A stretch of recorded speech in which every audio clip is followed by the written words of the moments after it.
Hello again. It's Wednesday, November 28, 2018. This is JournalTV and I'm Jerry Clark. It's time for the news. The First Lady of Virginia, Pamela Northam, addressed the 2018 Educational Summit held earlier today at the Masonic Theater. The summit's focus dealt with early childhood education. Listen. The governor I met over children when I was a pediatric occupational therapist and he was a pediatric neurology resident. And since then, we've dedicated our lives to ensuring that children have a safe and supportive environment in which to achieve their full potential. School readiness really begins in those critical years before kindergarten. I don't have to tell you that the data is clear that interventions focused in the first few years of life are the best possible investment a society can make. Traveling with Mrs. Northam is perhaps one of the most influential figures in the promotion of early childhood education in the state, Jenna Conway. Conway gave summit attendees a lengthy presentation of state plans to promote the effort as local education officials looked on. Watch. If you go out there and ask a kindergarten teacher, they'll likely say the hardest challenge is not the letter sounds or counting to 10 or 20. The biggest challenge is for the kids that don't have the capacity to be successful in our classroom. And right now we know that only 60% of our kids are entering fully ready with all of those sets of skills. Clifton Forge Vice Mayor Gail Hillard took a moment at last night's town council meeting to honor the memory of former Mayor Carl Brinkley, who passed away last Wednesday. Listen. He was funny and kind and wry and opinionated, and he loved to keep learning. He represented the town at the yearly Virginia Municipal League and brought new ideas back with him, especially if you liked the new ideas. There were lots of Carl-isms, and he had a story to fit every occasion. He used to burst out in song, and the one I remember the best is when at the end of a meeting he would sing, "Turn out the lights, party's over." His earthly lights have been extinguished, but I'd like to think that he is on a celestial cloud somewhere, singing his songs and telling his stories, hopefully with a few of his good Clifton Forge buddies. Rest well, Mayor Carl Brinkley. We can all have a moment of silence, please. And now a word from our sponsor.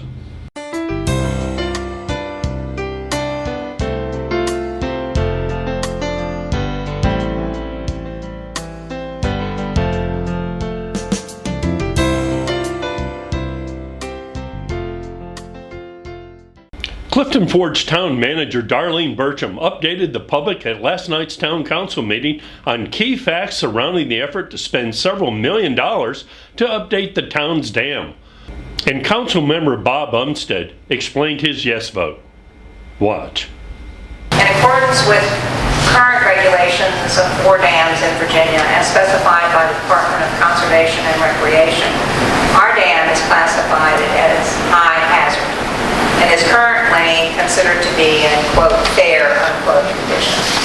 Fiscal 22 is in fact the year where that debt service payment would begin, and we have estimated through advanced planning for those fiscal years that our water rate at that time will be $38.80 and the sewer rate $72.20 for a total of $111 a month, which is only $2 more a month than the current utility bill.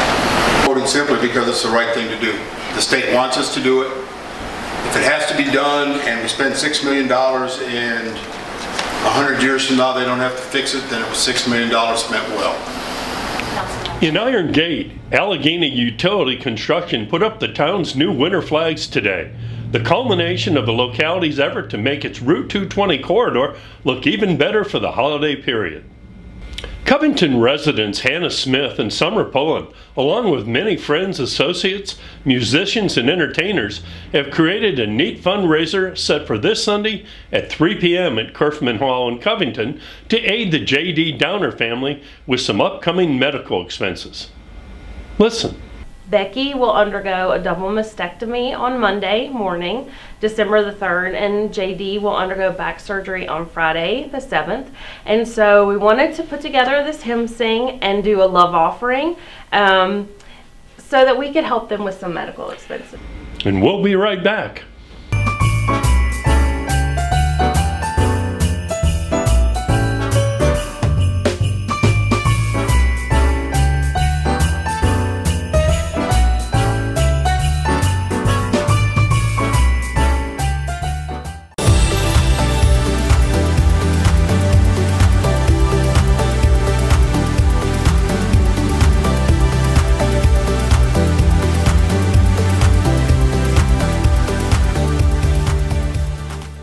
Let's take a look at some upcoming events.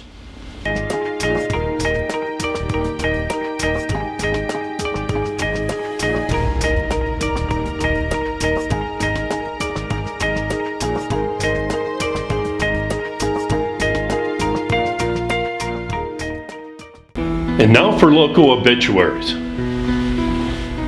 Barbara McAllister, 78 of Millboro, died last Saturday. Cynthia Thurston, 67 of Glen Wilton, died last Saturday. James Jackson, 84, formerly of Covington, died last Sunday. Lily Thurston, 99 of Glen Wilton, died last Sunday. Marshall Puckett Sr., 74 of Clifton Forge, died on Monday. Thomas Cook, died November 20th. Bertha Hostetter, 95 of Lexington, died last Wednesday. Peggy Wright, 79 of Buena Vista, died last Wednesday. Evelyn Jacobson, 89 of Williamsville, died on Tuesday. Jean Rice, 82 of Covington, died on Tuesday. And Eleanor Van, 83 of Covington, passed away on Tuesday. More information on all obituaries may be found on AlleganyJournal.com. Let's check out the local weather forecast. On Thursday, it should be partly cloudy, high of 48 and a low of 34. On Friday, mostly cloudy with rain likely, high of 51 and a low of 45. And on Saturday, cloudy with showers likely, high of 57 and a low of 50 degrees. And that's the way it is on Wednesday, November 28, 2018. More stories, photos, videos, and interviews are available 24/7, 365 on AlleganyJournal.com, YouTube, and on our soaring Facebook page. Thanks very much for watching Journal TV.